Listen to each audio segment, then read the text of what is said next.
Bonjour à toutes, bonjour à tous et bienvenue dans les invités de la rédaction. On n'en a pas fini de découvrir les secrets et les différentes interprétations du célèbre tableau de De Vinci, La Joconde, bien évidemment. Justement, Thierry Gallier nous offre une nouvelle version de La Joconde, celle selon laquelle La Joconde serait le récit du mythe d'Isis et d'Osiris. Avec nous pour en parler, son auteur Thierry Gallier, bonjour. Bonjour. Vous venez donc de faire paraître aux éditions Maxines Isis, la Joconde révélée. Alors, qu'exercez-vous comme profession et comment en êtes-vous arrivé à examiner la Joconde sous cet œil? Alors en fait, mon métier, c'est d'être directeur artistique dans la presse. C'est-à-dire que je fais des nouvelles formules de magazines pour la presse kiosque ou la presse professionnelle. Et en fait, par jeu, au départ, pour essayer de résoudre ce casse-tête, j'ai affiché le tableau de la Joconde au mur de mon bureau. J'ai essayé de réfléchir sur ce mystère, puisqu'il y a quelque chose de troublant quand même dans ce tableau. Et comme c'est une seule image fixe et c'est toujours la même depuis 500 ans, j'ai pensé qu'en réfléchissant sur ce tableau, j'avais peut-être trouvé en fait ce qui créait ce trouble en fait, ce qui rendait le tableau unique. Qu'est-ce qui vous a attiré dans la Joconde particulièrement? C'est le fait qu'il soit célèbre, que des milliers de personnes affluent chaque année pour le voir? Alors c'est surtout le mystère assez universellement partagé en fait, parce que c'est un tableau qui est finalement assez simple. C'est le portrait d'une femme qui sourit vaguement. On ne sait pas trop si elle sourit ou si elle ne sourit pas. Il n'y a rien de particulier a priori quand on fait la liste des détails de ce tableau. A priori, il n'y a rien de particulier, mais elle a un charisme qui est quand même assez troublant et qui est reconnu par tout le monde. Et il y a des erreurs factuelles dans le tableau. Enfin, il y a des choses qui sont assez étonnante, par exemple la discordance du paysage qui est en fond de la Joconde. Et comme on sait que Léonard de Vinci est capable de faire la perfection, ces erreurs étaient en fait une entrée pour réfléchir à ce tableau, puisque Léonard peut faire la perfection. C'est comme une fausse note dans un morceau de Mozart. Sachant qu'il est capable de la perfection, on peut s'intéresser à cette erreur en fait pour essayer de comprendre pourquoi il a placé tel ou tel élément, et tel ou tel élément est incohérent par rapport au reste. Voilà. Thierry Gallier, comment vous avez réussi à faire le lien entre la Joconde et le mythe d'Isis et d'Osiris? Mais et d'abord, qu'est-ce que le mythe d'Isis et d'Osiris? Alors le mythe d'Isis, en fait, Isis c'est une grande déesse égyptienne. Donc le mythe raconte qu'Isis est mariée à Osiris. Le beau-frère d'Isis et d'Osiris est jaloux de cette union. Le beau-frère s'appelle Seth, S-E-T-H, et décide de tuer Osiris.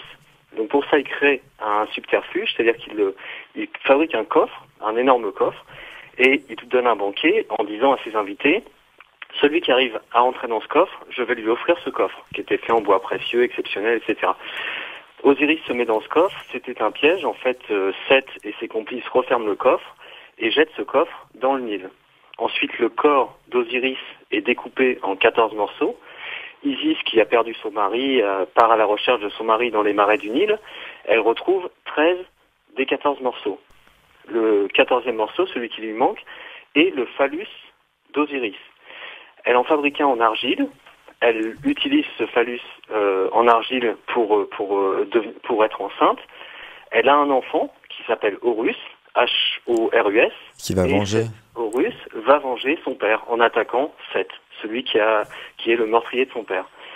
Ça, c'est le mythe d'Isis et d'Osiris tel qu'il est ramené par la mythologie égyptienne. Et donc justement, vous commencez votre livre en disant que la Joconde, c'est une illustration chronologique des épisodes de ce mythe. Je cite votre livre. Voilà, c'est ça. C'est-à-dire que, en fait, si vous regardez le tableau de la Joconde, le premier élément que j'ai vu en fait et qui m'a amené à l'image d'Isis, c'est vous avez sur la gauche du tableau un petit chemin en forme de S. Ce chemin contourne un rocher. Ce rocher, si vous basculez le tableau d'un quart de tour dans le sens inverse des aiguilles d'une montre, vous verrez que ce rocher, c'est Mona Lisa assise de profil sur un siège, sur un trône. C'est vrai que c'est troublant, je regarde en même temps. Voilà, vous avez l'accoudoir, vous avez les cheveux, le voile sur les cheveux. Ce rocher, en fait, est la même Mona Lisa, sauf que Léonard de Vinci l'a dessiné de profil. Et c'est en voyant cette image de femme assise sur un trône, puisque Isis est la déesse trône, elle est représentée comme la déesse sur un trône massif, je me suis dit, c'est peut-être Isis. Et j'ai fait le postulat que le tableau raconte peut-être tous les épisodes de ce mythe. Donc je me suis intéressé au mythe, j'ai lu énormément de choses pour le connaître et l'intérioriser, en fait, connaître ce mythe, et j'ai cherché les éléments jusqu'à trouver les éléments du récit chronologique en fait. Alors Thierry Gallier, vous n'avez pas peur qu'à force d'entretenir le mystère de la Joconde, qu'on voit des choses finalement qui sont de l'ordre de l'imaginaire?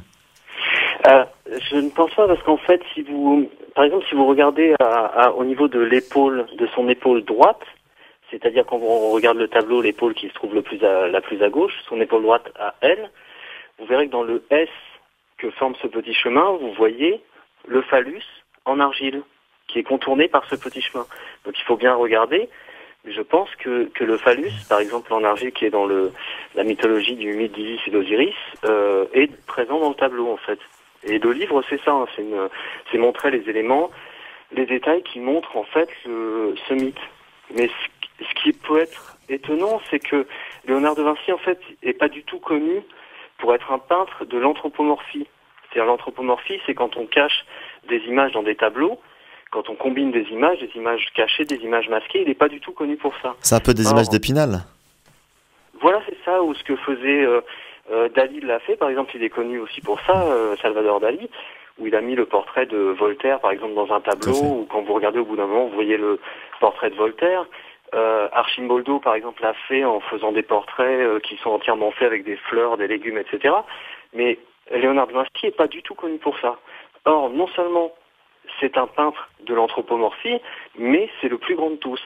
Parce que ce qu'il a fait dans la Joconde est exceptionnel. C'est-à-dire que c'est pas seulement ajouter des images, c'est ajouter une chronologie, c'est-à-dire la notion du temps. C'est-à-dire le déroulé d'un récit dans une image qui est fixe. Et ça, c'est exceptionnel. C'est quelque chose d'inouï, quoi.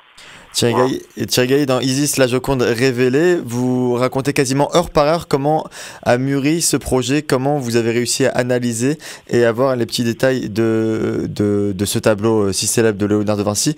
Alors pourquoi vous semble-t-il nécessaire d'écrire heure par